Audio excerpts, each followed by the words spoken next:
bienvenue pour notre émission Top Cuisine. Nous sommes en compagnie de Cécile Hermeline. Bonjour. Bonjour.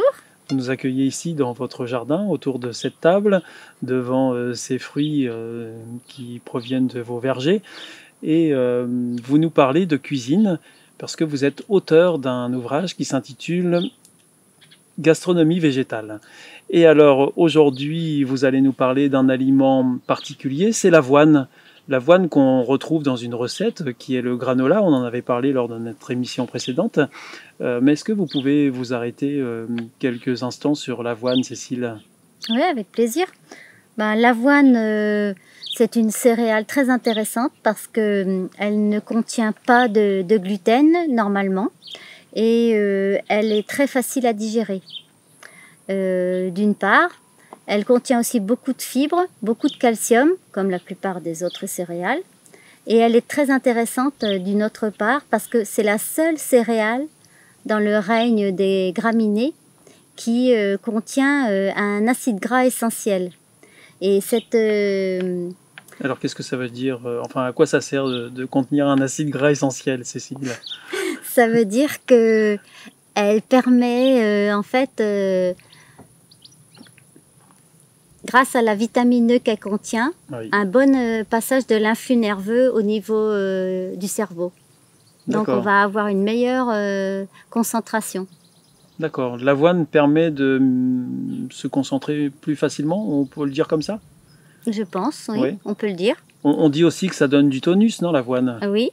On en donne aux chevaux.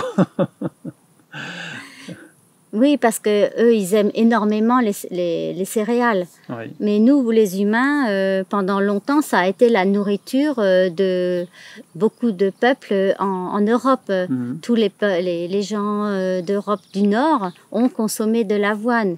Et aussi en France, les Bretons en ont beaucoup consommé. On consommait...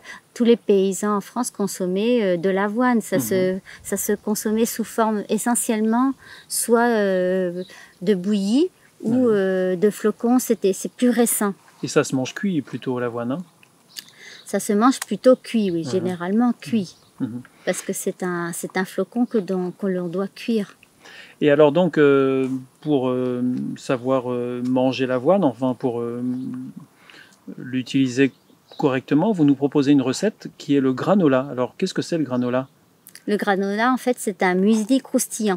D'accord. Et comment est-ce qu'on le prépare, ce granola?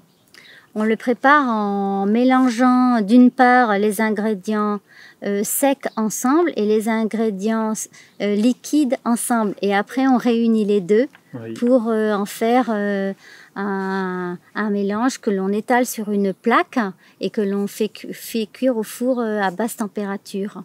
D'accord. Et alors, quels sont les ingrédients secs et les ingrédients humides, vous avez dit, ou liquides? Donc, tout ce qui est sec, ça va être donc l'avoine, la noix de coco, principalement, et les amandes et les raisins. D'accord. Donc, on mélange tout ça. Voilà. Et de quelle manière, comme ça, aussi simplement que ça? Voilà, on n'a pas besoin de les concasser ou... Non, on n'a pas besoin. Sauf si on préfère avoir des plus petits morceaux d'amandes ou si on préfère les mixer pour qu'elles soient réduites en poudre parce que pour différentes raisons. D'accord. Mais on peut les laisser soit entières aussi, c'est plus croustillant encore. Et les aliments liquides? Là, on n'a que le miel ou le sirop d'agave. J'ai mis, je crois, les deux dans la recette. D'accord. Et qui ajoute un pouvoir sucrant, voilà, uniquement ça? Uniquement ça. D'accord. Et alors, on prépare ça comment? On mélange tout ça et c'est prêt? Voilà, c'est brassé. Sauf qu'il faut il faut l'étaler sur une plaque et le passer au four? Oui, on peut l'étaler avec un rouleau à pâtisserie pour un peu égaliser. Oui. Et si on veut exclusivement le granola, on ne va pas trop appuyer sur le rouleau. Et si on veut quelque chose de plus qui donne une barre de céréales qui se tient, là, il va falloir appuyer fortement sur le rouleau à pâtisserie. Et alors, dans le livre, la gastronomie végétale, vous précisez que ça fournit un repas complet, que c'est riche en fibres, riche en protéines et sans lactose. Mais on peut vraiment faire un repas à base d'un granola, tout simplement? Ben oui, parce que dans le granola, vous avez donc les flocons qui sont riches en protéines, en calcium. Et j'ai aussi les amandes. Les raisins, c'est le fruit. Oui, c'est assez complet. Il va manquer peut-être des aliments crus. Donc on peut rajouter des fruits frais. On peut faire ça. Et si on veut apporter un côté plus gourmand, on pourrait compléter avec un yaourt au lait de coco. Oui. Ou bien un yaourt au soja ou avec un lait animal si on préfère.